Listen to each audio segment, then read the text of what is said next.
Jake Turner's prized Mustang was destroyed by imposters claiming to be HOA enforcers, an outrageous abuse of power in his quiet neighborhood.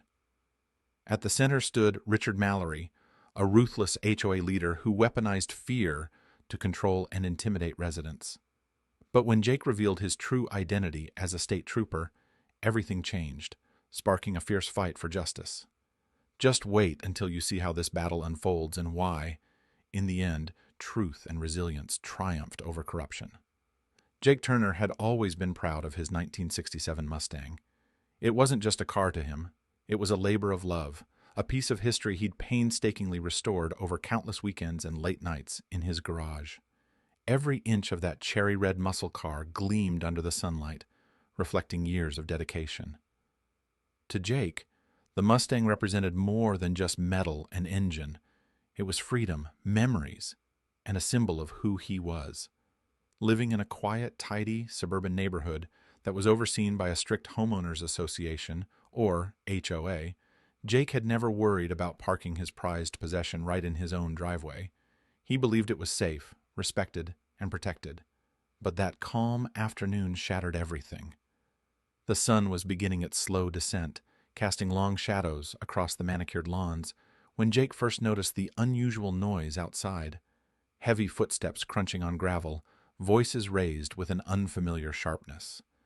He stepped to the window, curiosity turning to confusion as he spotted two men dressed in dark uniforms approaching his car. Their badges caught the fading light, shining with an official glint. But something about them didn't feel right. Before Jake could react, one of the men stepped forward, flashing a badge that looked legitimate at first glance, but was clearly counterfeit upon closer inspection. They identified themselves as HOA enforcement officers, a term Jake had never heard before. Without any explanation or warning, they insisted he move his Mustang immediately or face serious consequences. Jake's first instinct was to question their authority. After all, he had never signed off on any such enforcement, and he knew the HOA's regulations well. But the men were cold and unyielding. When Jake stood firm, refusing to budge, the situation escalated in an instant.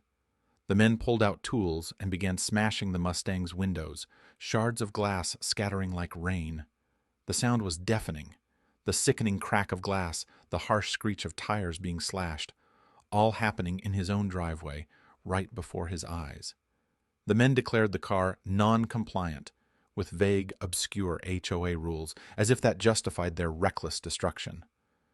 Jake felt the world tilt beneath him. His heart hammered in his chest. Shock, disbelief, and helplessness washed over him in waves. His beloved Mustang, the symbol of his hard work and identity, was being vandalized by strangers masquerading as authority.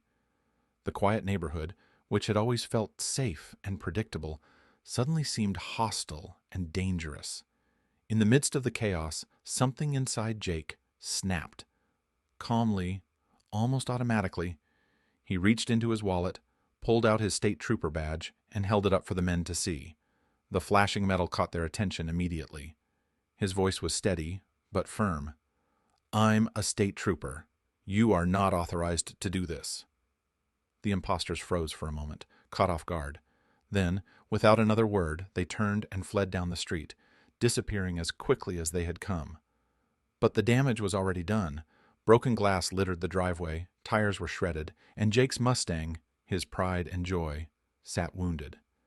The shock lingered in the air, thick and heavy. Jake stood there silently, staring at the destruction, realizing this was just the beginning of something much bigger, a fight not just for his car but for respect, justice, and his own peace of mind. The shock that had frozen Jake moments ago now twisted deep inside him, transforming into a fierce, burning hatred. How could anyone pretend to be an authority, storming onto private property and vandalizing what didn't belong to them?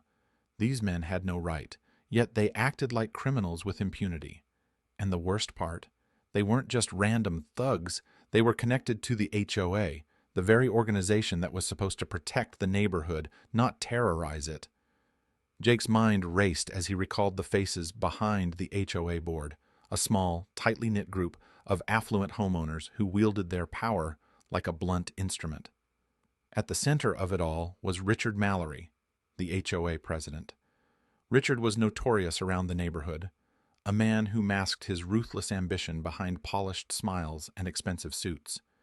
The HOA's rules weren't really about keeping the neighborhood nice or orderly. No, they were about control, about fear. Richard wanted to send a clear message with Jake's Mustang. The message was loud and unmistakable. Defy the board, and you will pay the price. Jake knew this was no accident. The destruction was a calculated act meant to intimidate not just him, but anyone who dared to stand up to the HOA's iron grip. The more Jake thought about it, the deeper his hatred grew. It wasn't just the destruction of his car, it was the injustice. A private organization abusing its power without oversight, trampling over people's lives and liberties. There was no accountability, no fairness, only cruelty disguised as authority. But amid the rage, one thing was clear. Jake wouldn't let this break him. The Mustang was more than just a machine. It was a symbol of everything he stood for: independence, pride, integrity. It was a challenge to the forces trying to silence him. Jake clenched his fists, his jaw tight with resolve. This wasn't just about a damaged car. It was about fighting back, not only for himself, but for every person who had ever felt powerless in the face of fake authority. The time had come to stand tall and push back against the injustice that had invaded his life. Hatred was no longer just an emotion. It was fuel for a battle that was about to ignite. Anger surged through Jake like a wildfire, igniting every fiber of his being. He wasn't going to sit back and let this injustice slide, not when his own home, his community, and his pride were under attack. With determination burning in his eyes, Jake took his case straight to the local police and state authorities. He demanded nothing less than a thorough investigation into the so-called HOA enforcement officers who had brazenly masqueraded as officials and destroyed his prized Mustang. But Jake didn't stop there. He reached out to neighbors, interviewing them one by one, uncovering stories of similar intimidation and harassment that the HOA's leadership had quietly inflicted over the years.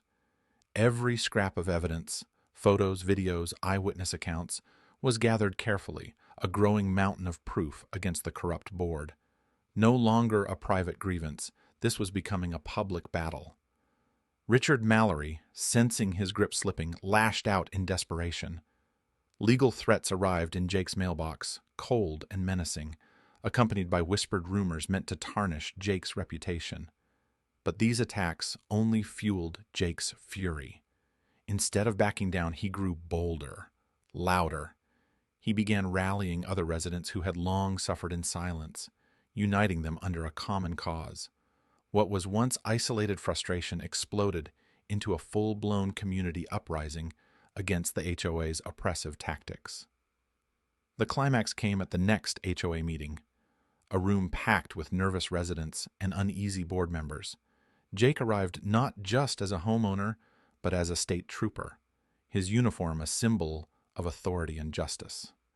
Standing tall, he faced Richard Mallory and the board, calling out their lies and abuses in front of everyone. He exposed the truth that those fake officers had no legal power whatsoever. They were imposters operating under the shadow of fear. The room fell silent, neighbors exchanging shocked glances. The facade was shattered. The HOA's corrupt reign had been publicly unmasked, and Jake's anger had turned into a rallying cry for change. In the end, justice prevailed. The fake HOA officers were swiftly arrested for impersonation and vandalism, held accountable for the reckless damage they had inflicted. The once untouchable HOA board, led by Richard Mallory, crumbled under the weight of mounting investigations that exposed their corrupt and oppressive practices. Faced with undeniable evidence and overwhelming community outrage, the board was forced to resign in disgrace. Jake's beloved Mustang, the cherry-red muscle car that had come to represent so much more than just a vehicle, was carefully restored to its former glory. But beyond the repairs and replacements, the neighborhood itself underwent a profound transformation. The community came together to rewrite their HOA rules, this time with real transparency and genuine input from the residents. The era of secretive, heavy-handed control was over. For Jake, the victory was deeply personal and powerful. He didn't just save a car, he stood up against an unjust system that preyed on ordinary people's peace of mind. His badge, once just a symbol of his role as a law enforcement officer, had become a beacon of resilience, courage, and the unwavering fight for what's right. Driving his Mustang through the now peaceful streets, the windows rolled down and the engine's roar echoing proudly, Jake felt a profound sense of satisfaction. The road ahead was clear. No fake authority, no bully, no shadow of fear could ever break his spirit again. He was free, and so was his community.